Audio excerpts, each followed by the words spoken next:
नमस्कार। आज हम एक बहुत ही दिलचस्प प्लेटफॉर्म के बिजनेस प्लान को समझने वाले हैं, जिसका नाम है लूपेक्स प्रो बॉट।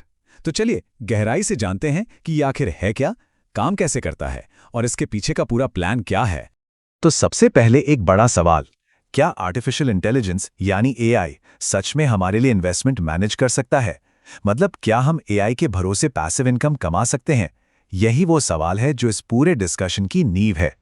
चलिए तो अब सीधे मुद्दे पे आते हैं। ये ल्यूपेक्स प्रोबॉट आखिर है क्या, देखते हैं कि इसका जो एग्जीक्यूटिव समरी है वो इसके बारे में क्या कहता है।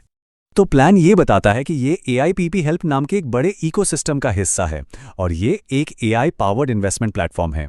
इसे ग्लोबली एक्सेस किया जा सकता है, मतलब ये INR और क्रिप्टो दोनों को सपोर्ट करता है। और इसका मेन फोकस क्या है? ऑटोमेटेड तरीकों से एक सस्टेनेबल पैसिव इनकम बनाना। ठीक है, तो अब सवाल ये उठता है कि इसमें हिस्सा कैसे लिया जाए। तो चलिए सबसे पहले इसके अलग अलग इन्वेस्टमेंट टियर्स यानी लेवल्स को समझते हैं। देखिए, इसमें 3 मेन इन्वेस्टमेंट टियर्स हैं: स्टार्टर, ग्रोथ और प्रीमियम। एंट्री पॉइंट काफ़ी कम है, सिर्फ $50 से शुरू। और जैसा कि आप उम्मीद कर सकते हैं, हर टियर पर मंथली रिटर्न का अनुमान भी अलग अलग है, जो 7% से लेके 35% तक जाता है। तो ये नंबर साफ साफ एक पैटर्न दिखाते हैं। आपका इन्वेस्टमेंट लेवल जितना ज़्यादा होगा, पोटेंशियल रिटर्न का परसेंटेज भी उतना ही ज़्यादा होगा। अब ज़रा ट्रांजैक्शंस की डिटेल्स देख लेते हैं। मिनिमम डिपॉजिट सिर्फ $10 है। जब आप पैसे निकालते हैं तो 10% की फीस लगती है, लेकिन दिलचस्प बात यह है कि ये फीस 2 हिस्सों में बढ़ जाती है। 5% प्लेटफॉर्म की सर्विस फीस और बाकी 5% इकोसिस्टम के रिजर्व के लिए। और हाँ, एक क्लिक कंपाउंडिंग का ऑप्शन भी है। अच्छा, इस प्लान में एक और ख़ास बात बताई गई है, वो है कुछ स्पेशल ट्रेडिंग टूल्स तक फ्री एक्सेस। और इसके लिए आपको कोई इनिशियल डिपॉजिट करने की भी ज़रूरत नहीं है।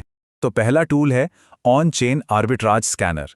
ये सोलाना जैसे नेटवर्क्स पर काम करता है। अब इसका काम क्या है?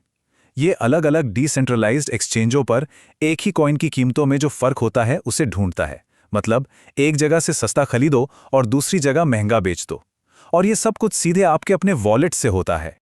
अब आते हैं दूसरे फ्री टूल पर, जिसका नाम है मीम टोकन स्नाइपर। प्लान के मुताबिक इसमें 5 अलग अलग मॉड्यूल हैं। ये नए लॉन्च हुए टोकन्स, लो रिस्क टोकन्स या जो टोकन्स ट्रेंड कर रहे हैं उन्हें खोजने में मदद करते हैं। पर हाँ, ये ध्यान रखना जरूरी है कि ये सेल्फ ट्रेडिंग के लिए है और इसमें एक रिस्क एनालाइजर भी दिया गया है। तो डायरेक्ट इन्वेस्टमेंट रिटर्न्स के अलावा भी कमाई के तरीके हैं। ये प्लान बताता है कि कम्युनिटी बनाने पर भी कई तरह के रिवॉर्ड्स मिलते हैं। इसमें एक मल्टी लेवल रेफरल सिस्टम है, जो काफ़ी जाना पहचाना मॉडल है। आपके डायरेक्ट रेफरल्स यानी लेवल 1 पर 15% मिलता है, और जैसे जैसे लेवल नीचे जाते हैं ये परसेंटेज कम होता जाता है, और ये सिस्टम पूरे 15 लेवल तक काम करता है। अब एक बहुत ही इंटरेस्टिंग फीचर की बात करते हैं, जो 100% मैच का वादा करता है। इसका नाम है बाइनरी मैचिंग बोनस। इसका कॉन्सेप्ट यह है कि आप 2 टीमें बनाते हैं। प्लेटफॉर्म आपकी जो टीम कम परफॉर्म कर रही है, जिसे वीकर लेग कहते हैं, उसकी डेली परफॉर्मेंस पर 100% ROI मैच देता है। इसका मकसद यह है कि आप दोनों टीमों को बैलेंस करके चलें। और हाँ, इस पर एक डेली कैप भी है। और तो और माइलस्टोन रिवॉर्ड्स भी हैं। ये वन टाइम बोनस हैं। जब आपकी टीम एक खास इन्वेस्टमेंट वॉल्यूम टारगेट पूरा करती है तो ये बोनस मिलता है। और ध्यान देने वाली बात यह है कि प्लान के हिसाब से ये रिवॉर्ड्स अनकैप्ड हैं, मतलब ये आपकी टोटल अर्निंग लिमिट में काउंट नहीं होते। अच्छा, अब आते हैं सबसे ज़रूरी सवाल पर, प्लेटफॉर्म की सेफ्टी और सस्टेनेबिलिटी। आखिर ये प्लान रिस्क और लॉन्ग टर्म स्टेबिलिटी को कैसे हैंडल करता है? ये लंबे समय तक चलने की क्या योजना बना रहा है?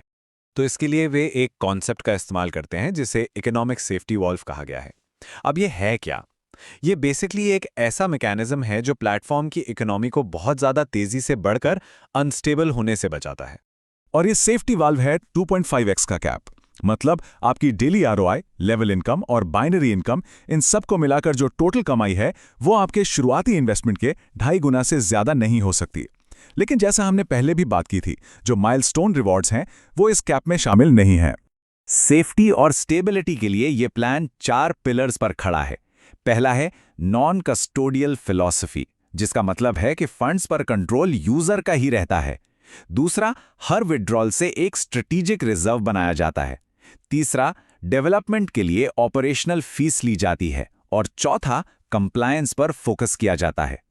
और आखिर में कुछ ज़रूरी टर्म्स एंड कंडीशंस। प्लान साफ कहता है कि इन्वेस्टमेंट में मार्केट रिस्क होता है, बाइनरी मैच पर डेली कैप है, 2.5x वाली लाइफ टाइम अर्निंग कैप काफ़ी सख्त है, और सबसे ज़रूरी बात, ये प्लेटफॉर्म कोई फाइनेंशियल एडवाइस नहीं देता है। चलिए अब आखिर में देखते हैं कि भविष्य को लेकर इस डॉक्यूमेंट में क्या रोड मैप दिया गया है। तो फ्यूचर का रोड मैप 4 फेज में बांटा गया है।